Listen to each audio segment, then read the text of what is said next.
Hello guys, so last subject na tayo, political law na. No? Uunahin po natin yung national territory for this one. Sound check muna tayo. Sound check. Sound check. Okay, pasok. Okay, sige. Simulan natin.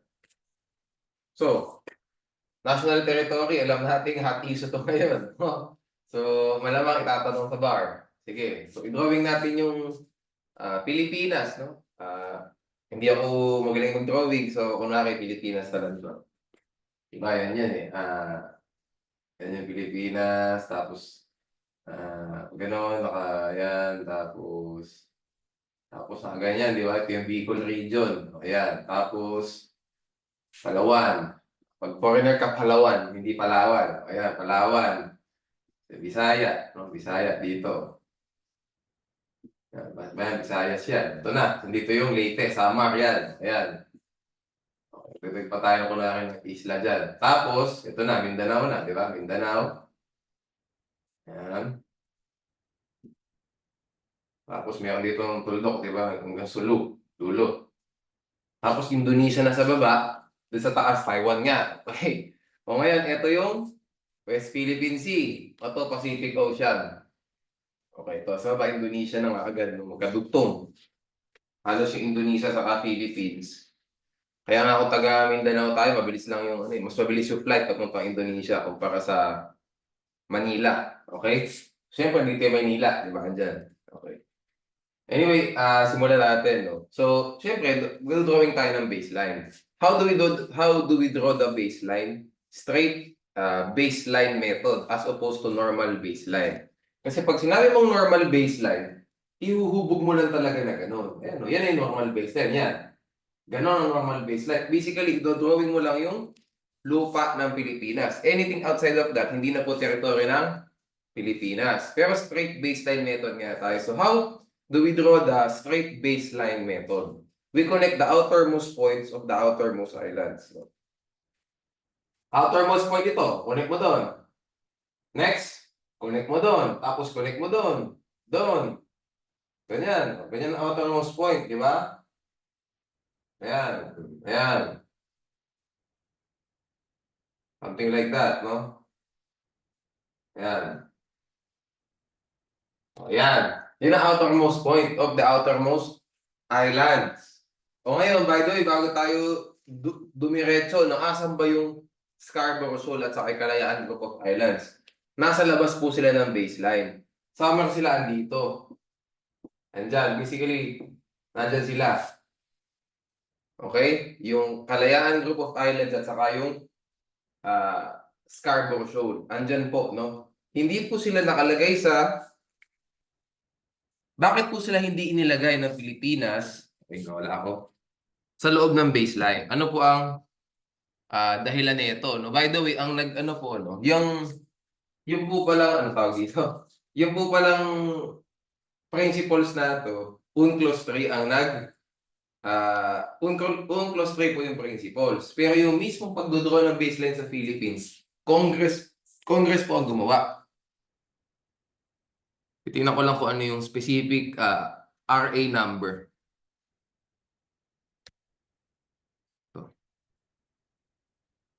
Republic Act 3046. Yun. Ay, tama ba ako? Yep. Ay, hindi. Yun yung lumang, ako nga, mali ako dun eh. Yun yung luma na law. RA 9522.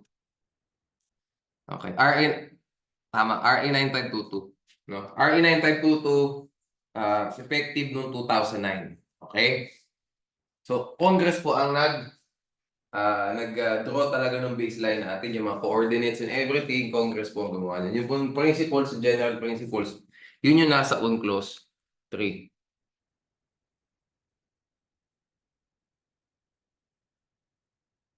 Okay. Ngayon, guys, baka tanong sa atin sa bar, no? Why was the Kalayaan Group of Islands and Kalayaan Group of Islands in the Scarborough Shoal, no? Why were they not included within the baselines of the Philippines? The sagot po is because we would depart to an appreciable extent from the general configuration of the archipelago. Kasi pag inano mo, lalayo na ng sobra. Lalayo na ng sobra from the islands of the Philippines. No, tandaan niyo 'yun ang sagot ha.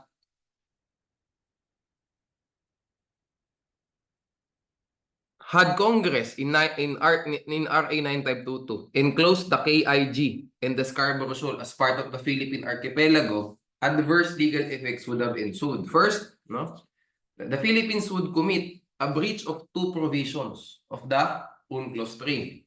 First, Article 47, Paragraph 3 states that the drawing of the baselines shall not depart to an appreciable extent from the general configuration of the archipelago. Second, ito medyo pwede nang di sabihin siguro ito masyado ng specific eh. Article 47, Paragraph 2 of UNCLOS 3 requires that the length of the baseline shall not exceed 100 nautical miles. So yung from point to point, dapat daw hindi nag-exceed ng 100 nautical miles. Save for 3% of the Save for 3% of the total number of baselines which, wait. Yung palang baseline mismo total, no? The length of the baseline shall not exceed 100 nautical miles, save for 3% of the total number of baselines which can reach up to 125 nautical miles. Okay, so ano pala? Ito pala yung mga ganyan. Dapat total niya 100 nautical miles lang. So it would violate pag sinobrahan natin dito kasi ang laki na eh. Beng, di ba? Lumaki na. Beng, malaki na masyado. Okay? Kaya hindi po siya nilagay sa loob ng baseline ng Philippines. However, no? Sabi din naman po sa RA 9522, the Philippines no, still exercises sovereignty and jurisdiction over this regime of islands ang tawag. Okay? The Philippines still exercise sovereignty and jurisdiction over this regime of islands, which are Kalayaan Island Group no, and yung Baho Masinloc, yung tinatawag na Scarborough Shoal. Okay? Sige. Anyway, ito pala, no? Yung nasa taas, ito yung Scarborough. Yung nasa baba yung Kalayaan Group of Island. Kalayaan Island Group, no? Okay. Or the Spratlys. Ayan, na. Ilalagay na natin yung mga baka lituhin kayo. Ano ba yung mga tawag sa mga ano na yan? AIG. Pwede mo rin tawagin, ano tawag doon? Spratlys. Mas taas naman, Baho, di Masinloc. Or Scarborough Shoal. O yan, baka ibahin yung pangalan sa bar. Tapos, ang another term for this is contested islands outside of the configuration. Contested islands outside of the configuration. Yan. Okay? Bubukayin ko na yan kasi kailangan natin ituloy yung baseline. Let's move.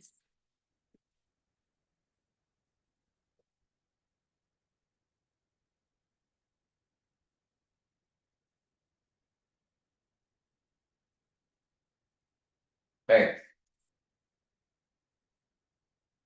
Let's proceed, no? So from here, di ba nag-drawing na tayo ng baseline. Ano tawag dito sa tubig? Di ba, ayan, ang laki ng tubig na to. Ang laki ng tubig na to. Ayan. Ito, ang laki ng tubig na yan. Ang tawag po dyan, internal waters.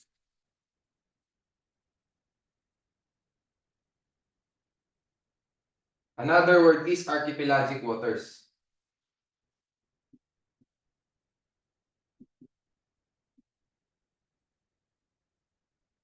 What rights, no?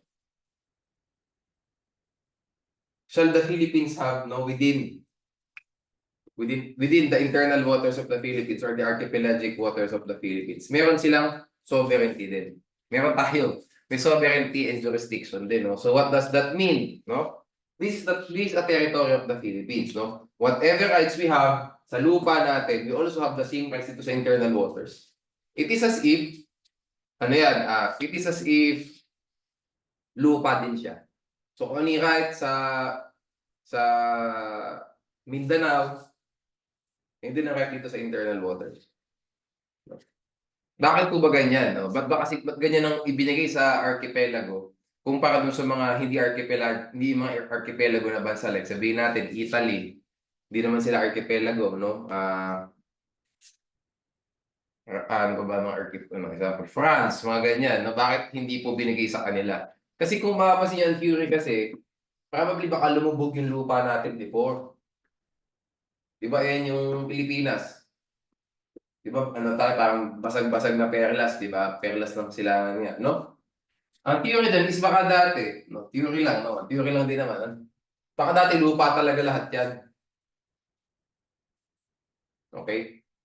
Kaya, pati yung tubig, sali siya sa teritoryo ng Pilipinas. Yung internal waters within the baseline. Okay? O with that being said, let's go to the territorial sea o yung territorial waters. No? So,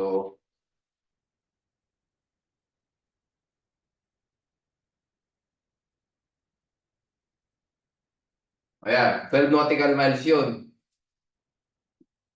12 nautical miles. Ano po rights ng Philippines sa territorial sea? Also, these are territory. So we have sovereignty and jurisdiction. Like kung babanggitin yung sovereignty na yan, kasi baka doon kayo matanong sa sovereignty saka sa sovereign rights. Okay? 12 nautical miles, territory din. Ano pagkakaiba ng rights natin sa internal waters at saka sa 12 nautical miles territorial sea natin? Ang pagkakaiba, yalik ko na sa baba, yung innocent passage. Ano pa? Yung assumption of jurisdiction. Jurisdiction over criminal cases.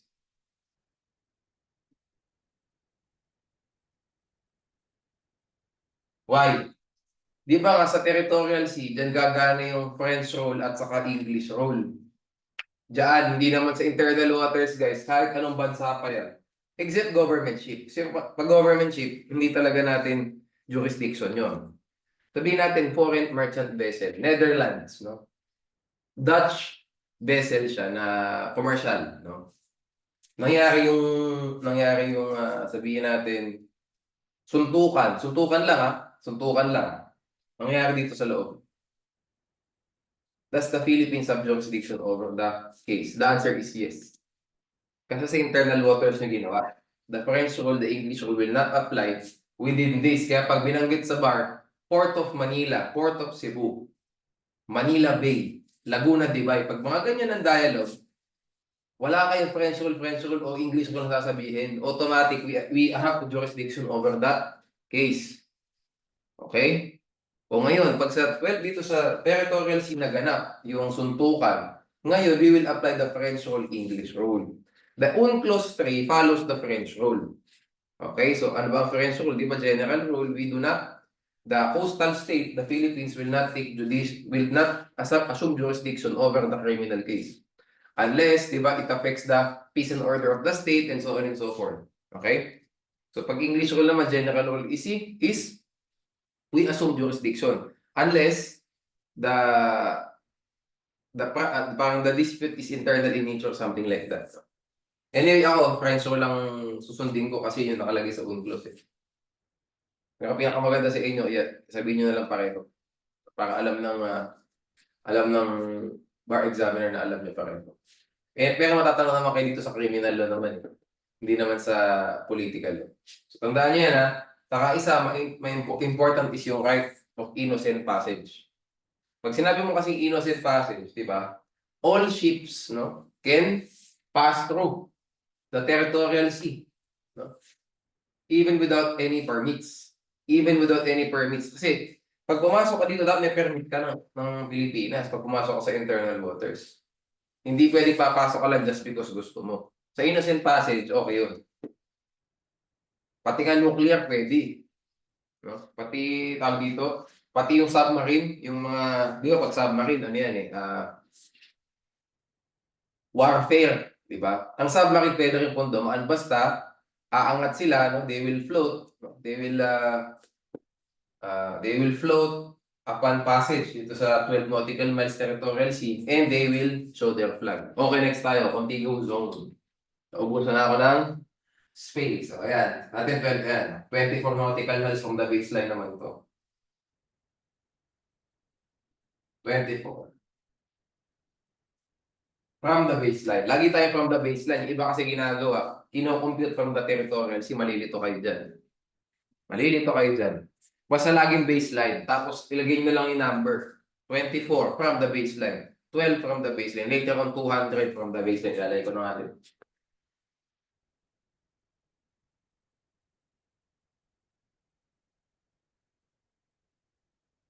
200.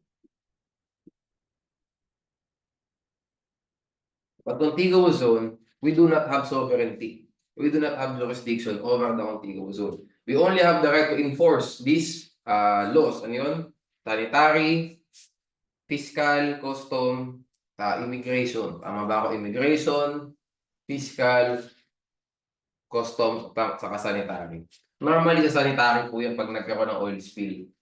Sa dito, meron pa malamang pag nagka-oil spill sa 12 nautical miles, problema talaga sa Pilipinas yan. Nagpa-file ng kaso. Ay, pag sa 12 nautical miles, sabihin natin nagkaroon ng oil spill, pwedeng ma-file ng criminal cases yung ano.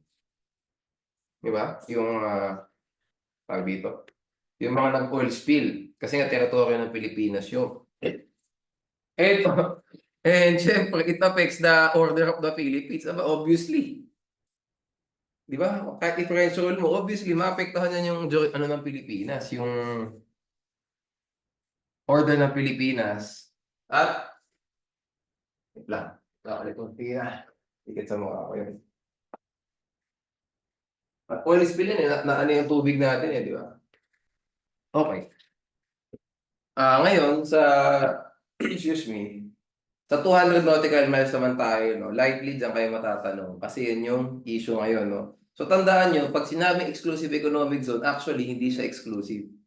Shared po siya kasi ang laki nung scope eh. Di ba 200 nautical miles? Malamang sa malamang, mayroon din tayo mga kakatig bansa na mag-overlap like Vietnam, Indonesia, okay? And yun na nga, no, China and Taiwan. No, and I'm not sure kung ano ba yung hindi ako sure kung ano yung if Taiwan is independent from China or probinsya ng China. I'm not sure, no. Pero sabihin natin independent siya. Taiwan, China, ano pa sabi ko? Indonesia. Ayan, saka Vietnam, among others. Meron din silang 200 nautical miles na exclusive economic zone. So pag sinabi mong exclusive, actually hindi siya exclusive. Kasi nga nag-mutual nag-combine, hindi pa nag-overlap na ganun. Malaki 200, no? So, if we will para understand, it is exclusive within you. Okay? Exclusive sa inyong mga bansa.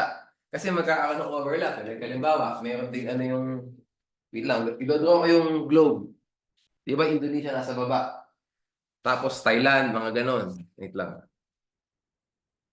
Magiging ako si Magellan dito. Map of the world. Hindi lang. Ayan. O, ayan. Tapos, yung nasa left side ng Philippines,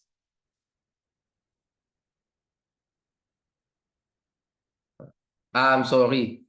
Malaysia pala. Hindi pala Vietnam. Masyadong mataas yung Vietnam. I'm sorry. Malaysia. Dito yung Malaysia. Somewhere here. Malaysia. Malaysia. Tapos sa baba, Thailand, Indonesia. If may memory serves me right. Okay. Indonesia lang pala. O nga pala, kasi Indonesia pinakamalaki sa Southeast Asia. Parang 400 million na tao sa kanila. At mas malaki ang land area niya sa Philippines. Pahaba na ganun yan pag ganun, hanggang dito sa Mindanao. Pag ganun yan Tapos Malaysia, bilog din na ganun. Tapos yun, Thailand dito, Singapore, and Laos, Cambodia, and so on. So magkakaroon talaga ng exclusive economic zone, mag-overlap ka sa Philippines. And same yung Indonesia, ang laki Okay, so magkakaroon ng overlap. So ngayon, ano ba pagkakaiba ng rights ng Philippines sa teritoryo natin at saka sa exclusive economic zone? Tandaan nyo, sovereign rights. So baka tanong tayo sa bar. What's the difference between sovereignty and sovereign rights? Malamang 2.5 points yan. Pag sinabi nyo sovereignty, that is the Philippines exercises, the Philippines has territorial jurisdiction, no? Over this zone or over these islands. Okay, so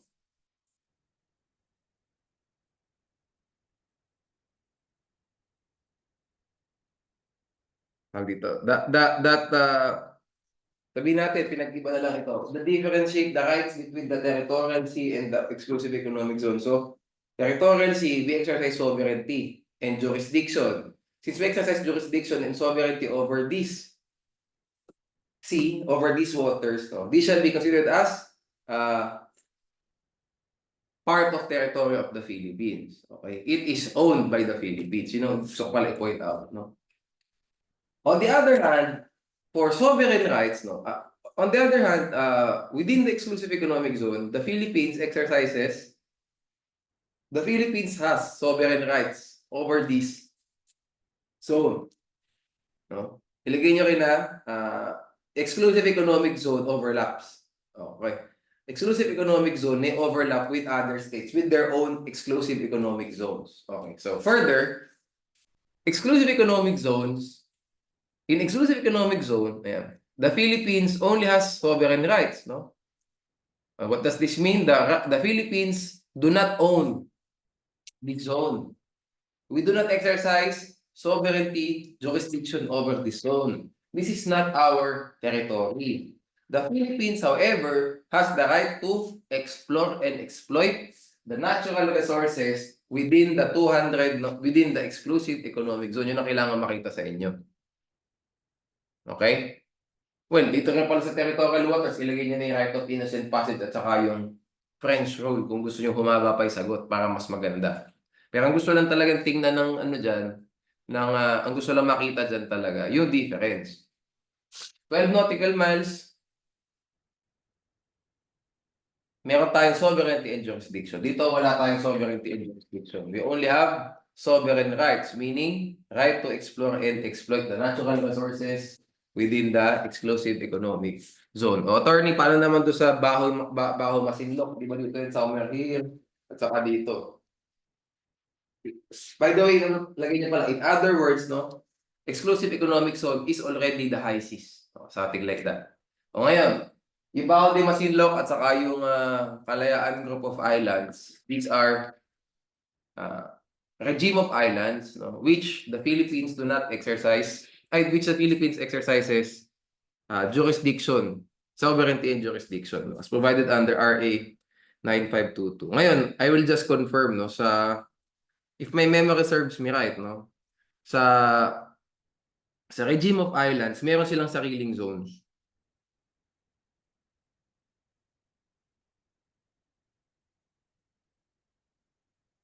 Yep. What is a regime of island, no? A regime of islands, an island that is natural. An island is a natural, okay, island pala muna. An island is a naturally formed area of land surrounded by water which is above water at high tide. So hindi siya lumulubog basically. Pag lumulubog siya, hindi siya considered as island. Okay? Rock ang tawag sa kanya. Ay, okay. Rock lang siya. Okay? Kasi nakalagay dito, rocks which cannot sustain human habitation or economic life of their own shall have no exclusive economic zone or continental shelf. So that means, okay, rock lang. Okay? Pero kaya pag sinabi mo regime of islands, all of these islands remain above water at high tide. Okay? So ngayon, tandaan nyo ha, ito yung gusto ko i-point out. Sa regime of islands, they have their own zones, no? So meron silang territorial sea, meron silang contiguous zone, meron silang exclusive economic zone. Okay? And continental shelf. And except as provided for in paragraph 3, the territorial sea, the contiguous zone, the exclusive economic zone, and the continental shelf of an island are determined in accordance with the provisions of this convention applicable to other land territories. So meron silang sarili. Pero di mo sila pwedeng isali sa loob ng ang tawag dito, sa loob ng baseline mo. Why? Because of two reasons nga daw. Because it will depart to an appreciable extent from the general configuration of the archipelago, and it will violate yung second provision, which is that the total distance of the baseline, no, shall not exceed 100 nautical miles, no? Which can be extended to 125 nautical miles. Hindi, violate na yun. Okay? Yeah. The length of the baseline shall not exceed 100 nautical miles, save for 3%. The total number of baselines, which can reach up to 125 nautical miles. Okay.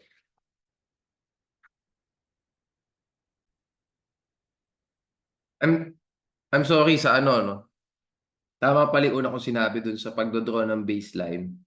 Yung palang ano, yung sinasabing the length of the baseline shall not exceed 100 nautical miles. Tama pala yung una kong sinabi. Dapat talaga di ako nagsisecond, nagda-doubt eh. No? From point to point yun. From distance, from one, di ba, outermost point of the outermost island, From one outermost, dudrawin ko na. From one outermost point of the outermost island. O yan. From this point, sabihin natin. O, from this point, yan, baka point yan. Doon sa next point, dapat hindi mag-iisip ng 100 nautical miles. Yun. Pero may 3% na pwede, exemption siya, 3% of the number of baselines pwede mag-exceed ng 100 nautical miles, max is 125. O sabihin natin, ito, yan, point to point, di ba? Sabihin natin, 122. Okay lang yun. May 3% na pwede kang mag-exceed. 3% of the total number of baselines na gagawin mo. Pero sa general rule, dapat max 100 nautical miles lang from one point to another point.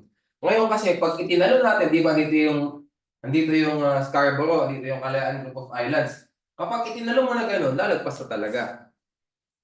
Pag itinalo mo na gano'n, lalagpas na talaga, baka, di ba, ilang, ano na yan, lagpas na ng 125. Something like that. No? Ay, I'm sorry, mas malayo pa pala. Dito na sila eh, no? Sa exclusive economic zone na sila. Okay? Dito ko nga lagay yung, yung shoal. Pero you get the point. Lalagpas na kasi sila ng 100 or 125 as the case may be. Lalagpas na eh. So, dapat di sila isasali sa loob ng baselines ng Philippines. Okay. So, yan, natandaan nyo. There are a lot of baselines sa Philippines. No? But they cannot exceed 100 nautical miles. Can be 125 but 3% lang. Okay, I think we're done na sa sa national territory. Let's move to the next topic.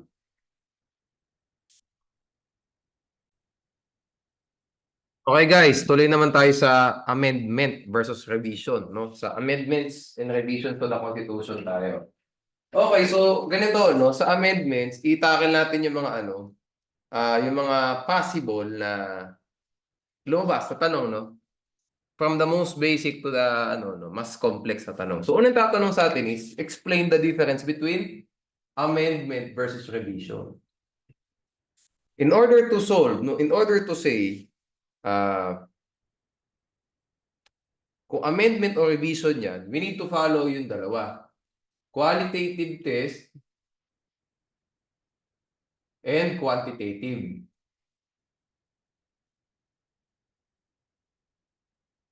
Okay? Ngayon, yan din ngayon, bakit po important nating malaman kung amendment or revision yan? Ba't natin kailangan malaman? Kasi ang People's Initiative, amendments lang ang pwede. On the other hand, kapag Constitutional Convention o yung Constitutional Assembly na tinatawag, pag sinabi yung CONAS, yung 3/4 of all the members of Congress, pag sinabi niya naman Constitutional Convention, the Congress will call, di ba, a Constitutional Convention. Ano yung vote na kailangan? 2/3 of all the members of Congress. Tapos, majority vote if they will submit this question to the electorate. Okay, pero masyado nang complicated yun. 2/3, okay? Kailangan nating malaman to, pagkakaiba niyan, for People's Initiative. Di ba, yung amendments to the Constitution can be directly proposed by the people. Di ba? Ito, amendment lang ang pwede.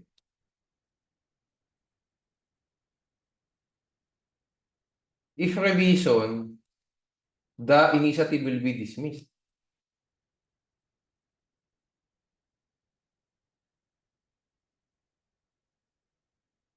O sino po ba ang namumuno sa mga People's Initiative na ganyan, COMELEC? No, madidismiss yan.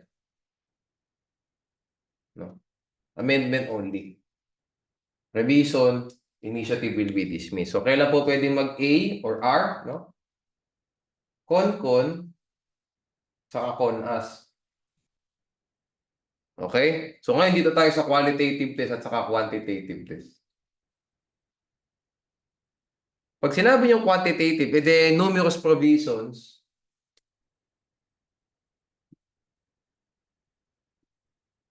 of consti will be altered. Ito naman, pag qualitative, basic principles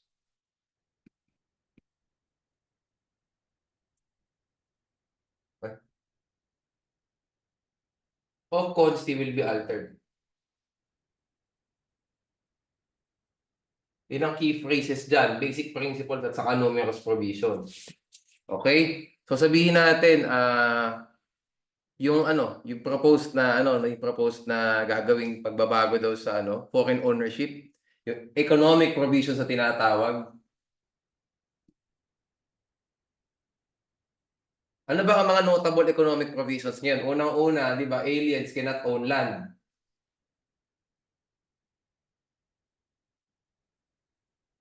Ano pa? 60-40. Saan? Public utilities. Saan pa?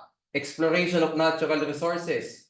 'Di ba? Tapos sa mass media meron din. Pag mass media ka, dapat 100% Pinoy yan, 'di ba? Ano pa? Advertising. 70-30. May memory serves me right. So, ibabaguhin. Sabihin natin, public utilities, pwede na 100% foreign owned. Sabing ganyan. Yung natural resources exploration, pwedeng 100% alien, foreign corporation. Ganon. Yun ang pwedeng baguhin dyan. Sa media, baka babaan ng 100% kasi sa media, dapat full Filipino talaga. Okay? Baka ayan, no? So, baka even yung aliens, no? By the way, no, sa nakano pong bansa, even sa Southeast Asia, aliens can own land. Even in Japan, aliens can own land, no? Like Filipinos, they can own land in Japan, no? Sa tawag dito, sa US, no? Aliens can own land and so on and so forth, no? So basically, kakaiba po yung Pilipinas in this respect na hindi po pwede mag-own ang aliens ng land sa Philippines. No? Medyo kakaiba po tayo in that sense. No? Kasi karamihan po ng mga bansa, all citizens, no? All citizens, all nationalities can buy land in their nation. Like sa pati sa South America, pwede ang ibang bansa. No? So ito, baka yan, no? Baka sabihin natin, nagpropose, economic provision daw. Aliens cannot own land. Magkakaroon na they can own land na ngayon. Tapos yung 60-40 sa public utilities sa sa natural resources exploration, tanggal na. Gagawing pwede 100% foreign owned, okay lang. Is this an amendment or an alteration? It is an amendment. Following the qualitative test, it does not alter the basic principles of the government, of the Constitution. Okay? And it will not alter numerous provisions of the Constitution. Yan lang. Yan lang mga yan, di ba? Did it affect the judicial department? Did it affect the legislative department? No. It did not. Di ba? It did not. Same thing sa executive. Di naman po na-amend. O ngayon, flip side tayo. Paano kapag ang amendment is gagawing from presidential, gagawing parliamentary? Nako. Wala pagkakaiba ng dalawa na yan, no? Well, tingnan lang natin yung yung mga usual forms of government. Pag sinabi mo parliamentary, prime minister ang head of state. And the prime minister, he will be he will be chosen from the basically Congress people, no? He will be chosen from the members of Congress, no? Pag sabihin natin leader of the X party. Tapos ay yung ruling party dun sa bansa na yon. Sabihin natin 60% nung members of Congress kanila. 40% lang yung iba. 60 sa kanila. Tapos yung 60 na yun, may isa silang leader. Yung head nila, basically. Yung head na yun ang magiging Prime Minister, PM siya ng Philippines. Ganon basically yung gagawin, no? Ganon kasi sa ibang bansa. So may iba, di ba? It will alter the basic principles of the Constitution. Why?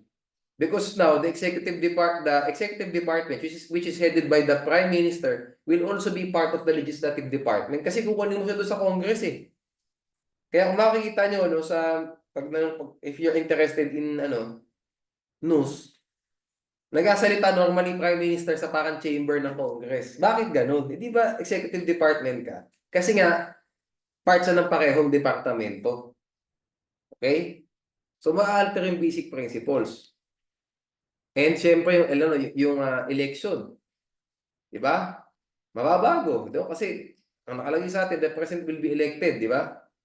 By the people. Ngayon, hindi. Di ba? Hindi na ganun. Hindi na po ganun. Magiging na, the Filipinos will only elect the Congress people. Di ba? And then, tawag dito. And then, the members of Congress will choose who among them will be the Prime Minister. Ano pa? Baka pag ginawa mo kasing parliamentary, maging unitary na yung camera. One camera na lang, no? Isang camera na lang meron sa Pilipinas. Instead na may Senate saka House of Representatives, isang Congress na lang. Nangyari nung I think nung 1970s, if I remember correctly, yung batasang pambansa. Kaya mga mga BP-22, BP-129, mga ganyan. Kasi batasang pambansa yun. If I remember, parang buhay nung time na yun. If my readings, no, are right, unicameral tayo nun. One camera lang. Lahat lang, yung assemblyman ang tawag sa mga tao nun. Assemblyman. Hindi si Kong, hindi si Senator, hindi si Representative, hindi. Ang tawag doon, sabi ko, ang tawag assemblyman. Assemblyman from Nueva Ecija, assemblyman from Ilocos, assemblyman from Nueva Vizcaya, ganyan. Okay? Ngayon, yung mga bansa din naman na may presidential, saka prime minister. May president, may prime minister, may ganun, no? Ano nga ba, tinitingnan ko lang nung isa. Italy, yun. Sa Italy po, may presidente, may prime minister. So, kanya-kanya talaga. Pero, the point is the same. Pag gagawin mo from presidential to parliamentary, it will alter the basic principles of the government, of the Constitution, and it will alter numerous provisions of the Constitution. Kasi babaguhin mo talaga yung Article 6 at saka 7 eh. Diba? Yun. Okay? Sige. So, yan, ito pwede i-propose ng tao. PI is okay. People's Initiative is okay. Ito hindi pwede. Kasi revision na po siya. Hindi na siya amendment lang. This is amendment. This is revision. Since revision siya, con or con-as lang ang pwede. Okay? So baka ganun, I think kung matatanong kayo dito, basic. Hindi. Pwedeng kayo tanongin ng basic at saka complicated. Para kayo tanongin ng basic, ito, explain the difference between alteration between amendment and revision. And then the next question is people's initiative, no? Should the people's initiative be dismissed? Kasi nga, pwedeng ma-dismiss kasi revision yung pinopropose. Or baka in that case, sabi economic provision lang. Pwede kasi amendment siya. Okay? Sige.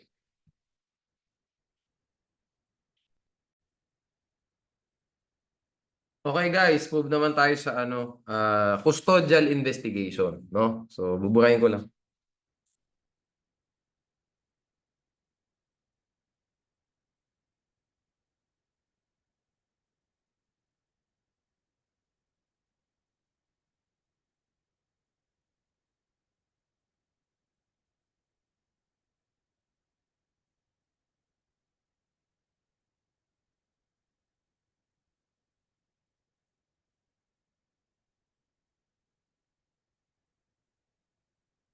Sa custodial investigation,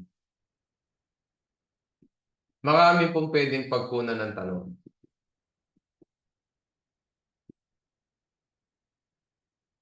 Una, i-define muna natin what does custodial investigation mean. No? It is any questioning by whom? law enforcement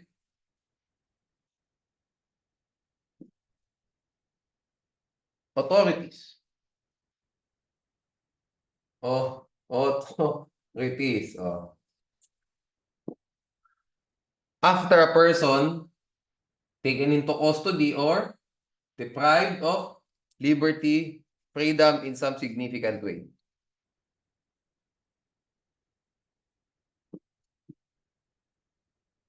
Freedom of action in some significant way. Wala tayo sa taken into custody. Dito lang tayo sa deprived of freedom. Deprived of freedom in some significant way. Okay? In any significant manner. Okay? So ano pa included dito sa mga principles na to? It includes the practice of issuing invitations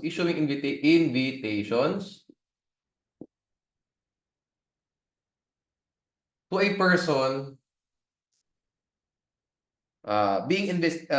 to a person who is investigated in connection with an offense he is suspected to have committed. In connection with an offense, he is suspected to have committed. Of course, bakit natin kailangan malaman kung nasa custodial investigation ng isang tao? In order to determine if yung extrajudicial confession was admissible in evidence, is admissible in evidence. Okay. So if under custodial investigation yung tao, ano yung mga requirements para yung extrajudicial confession niya valid, para admissible in evidence siya? So, voluntary,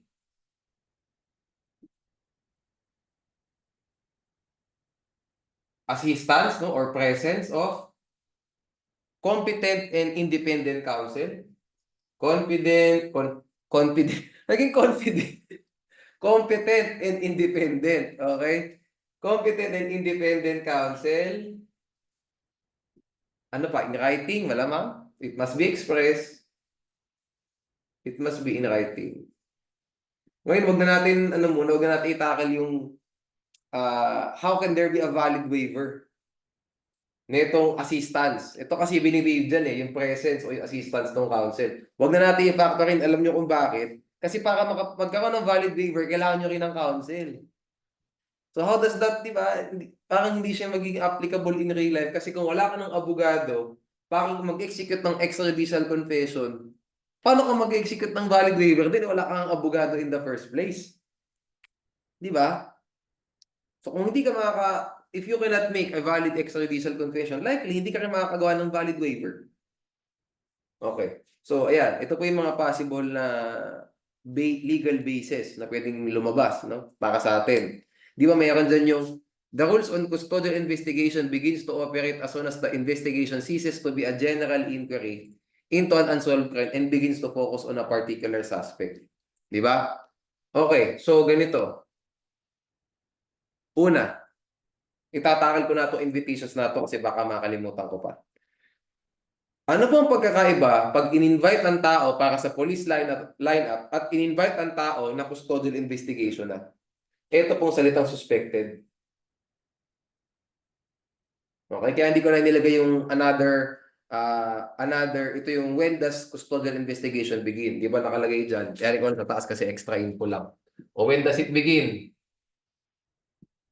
When it ceases, investigation ceases to be a general inquiry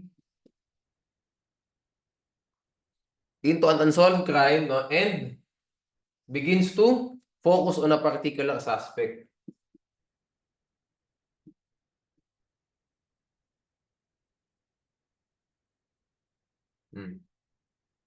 In other words,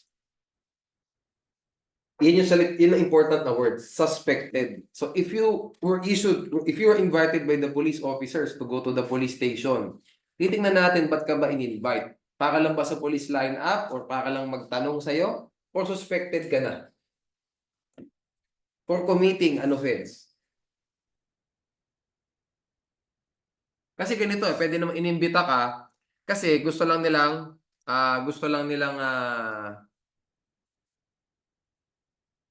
tawag dito.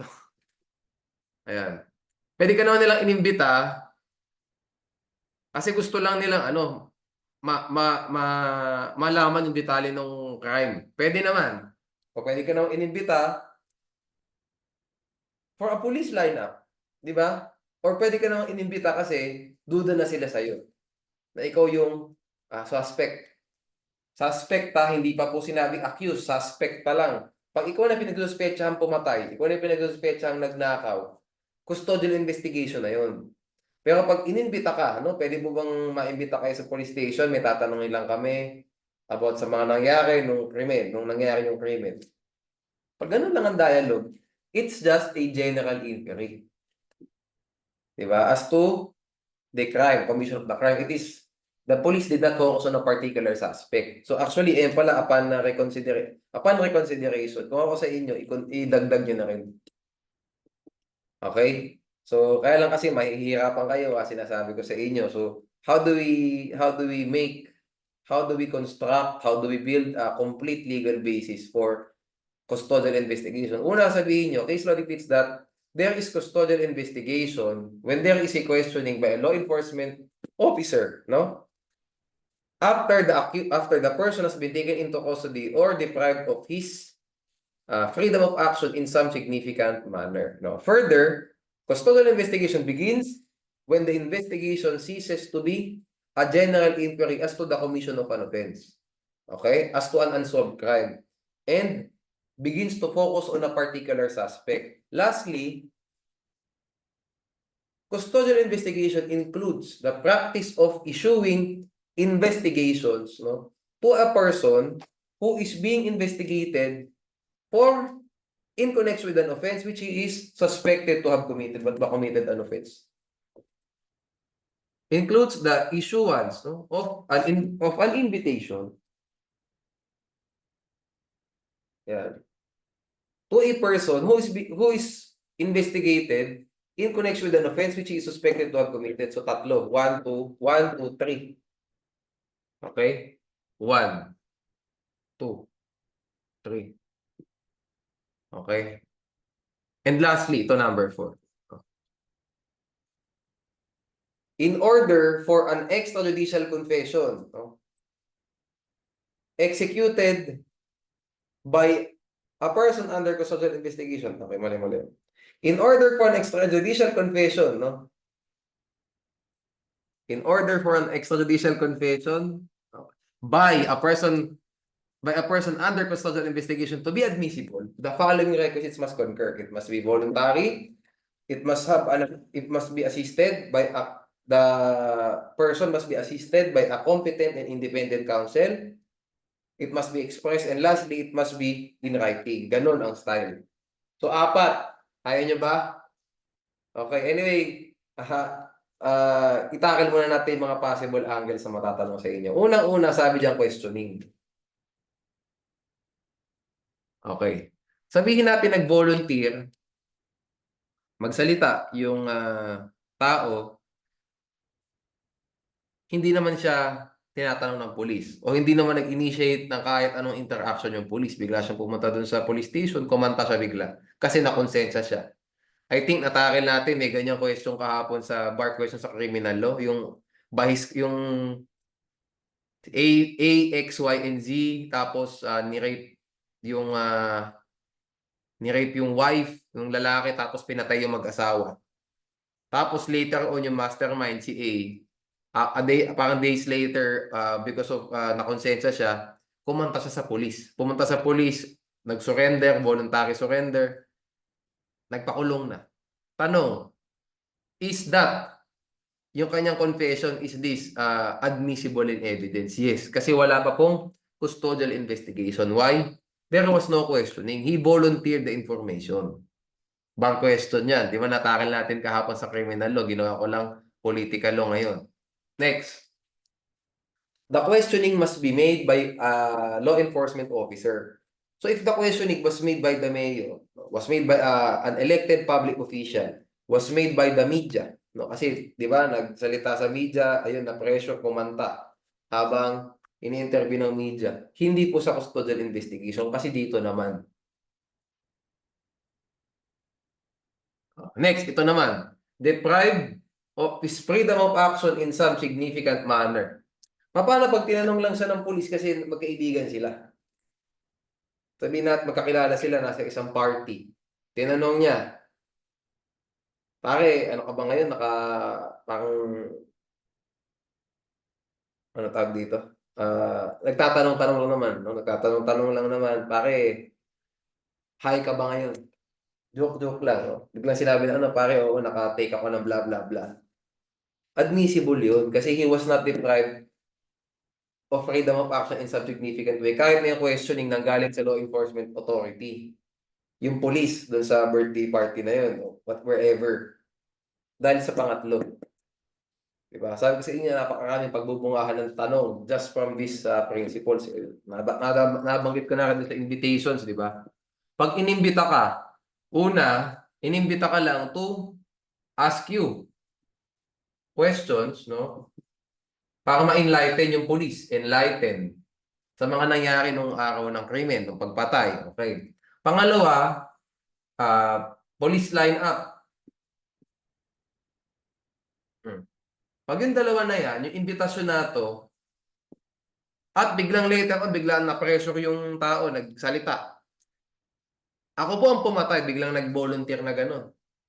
Tandaan nyo, admissible yan. Kasi, hindi pa po siya suspected. Hindi pa siya yung suspect. Hindi pa nag-focus on a particular suspect. It was just a general inquiry. Either of the two, ask you questions so the police will be enlightened as to what happened at the time of the incident. Nagkaroon ng police lineup. These are just general inquiries as to an unsolved crime.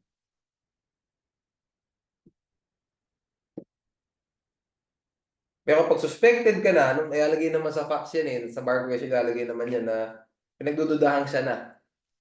Now, custodial investigation na siya. So pag nagkumanta later on yung tao at hindi na-comply itong 4 requisites na ito, inadmissible extrajudicial confession na. Do you get the point? Okay, sige. Next topic tayo.